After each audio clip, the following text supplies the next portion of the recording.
Good morning, welcome to Catex TV. I'm Fortunato. Today is Wednesday, June 17, 2015. If you want to follow us on Twitter, please go to Catex TV. The American FBI has launched a case against a former QBE executive, which is an insurance company, a major international insurer and reinsurer headquartered in Australia, against the former QBE executive who it alleges embezzled about $2.6 million from QBE. James Shea, who served as executive vice president in QBE's U.S. division and headed up the carrier's finance transformation group, was accused of pocketing $1.8 million from the alleged fraud.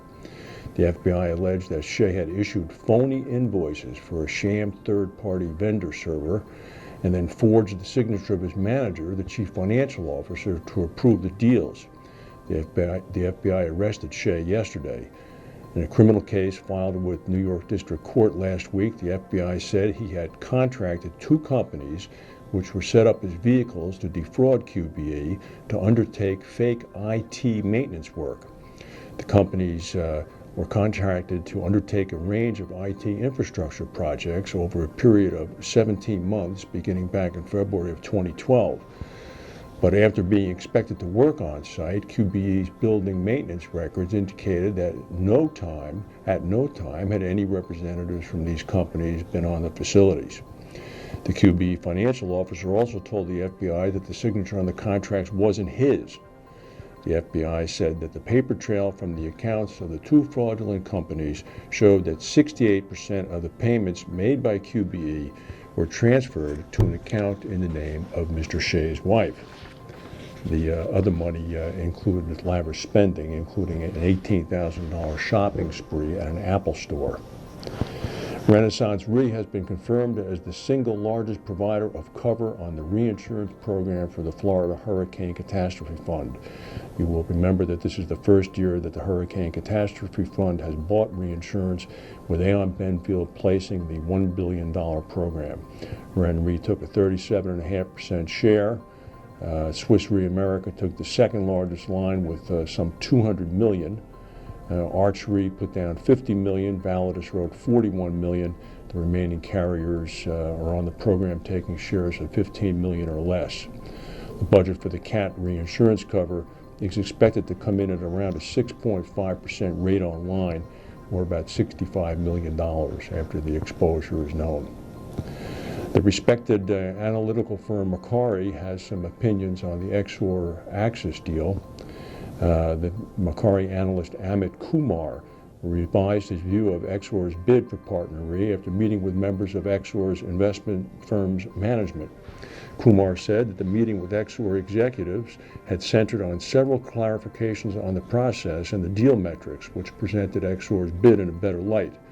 Despite also meeting with Axis CEO Albert Benchimol and the partner's CFO Bill Babcock, Kumar wrote in a note, "Following our meeting and clarifications, we feel that Exor has a better chance of winning this process than initially anticipated."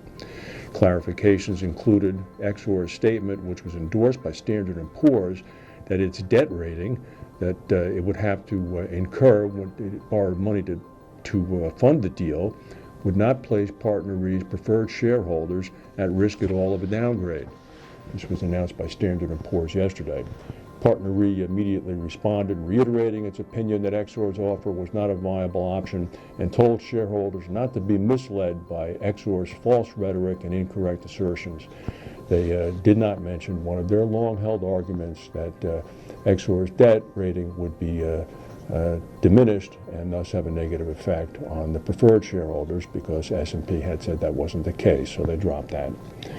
Tropical storm Bill has been beginning to move slowly inland over Texas. It's inundating the state. It hit at about noon yesterday at Matagorda Island with sustained winds of about 60 miles per hour. The Dallas-Fort Worth area is expecting up to 6 inches of rain today. Some areas might see as much as 9 inches of rain. The ground is inundated and saturated already, so there's expectations of widespread flooding. Memorial Day storms over that weekend brought widespread flooding to Texas, killing more than 22 people in the state.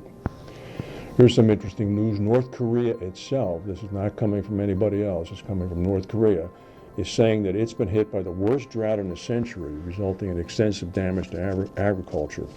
The official North Korean news agency says that the drought has caused about 30% of its rice paddies to dry up. Water level reservoirs stand at the lowest levels, while rivers and streams are getting dry.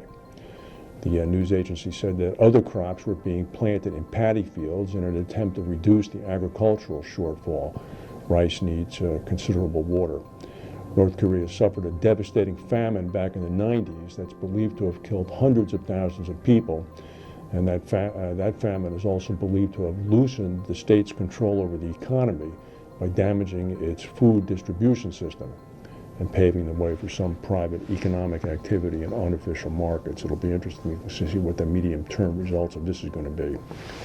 We mentioned yesterday about the weekend flooding in the capital of Georgia, in Tbilisi, that liberated some 600 animals from the Tbilisi zoo, as well as killing some 17 people and drowning them. Well, a white tiger, after not being fed for 4 days, apparently was being lodged or hiding in a warehouse, and it was actually an abandoned factory, and he appeared and jumped out and mauled and killed a man. He was a construction worker. Special commandos rushed to the site. They killed the tiger.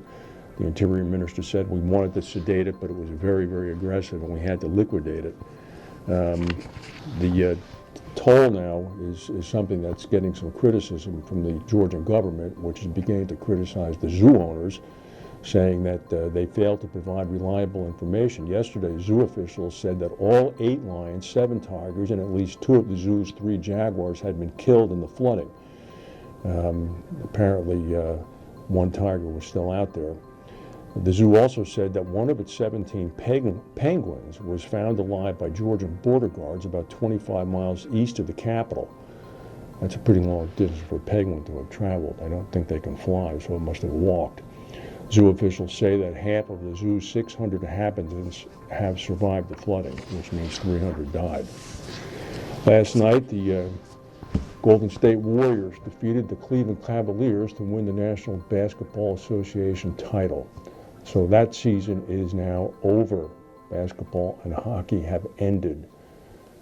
That's the news for today. If we have any breaking news, we'll come back and tell you. Thank you for watching, and we'll see you tomorrow.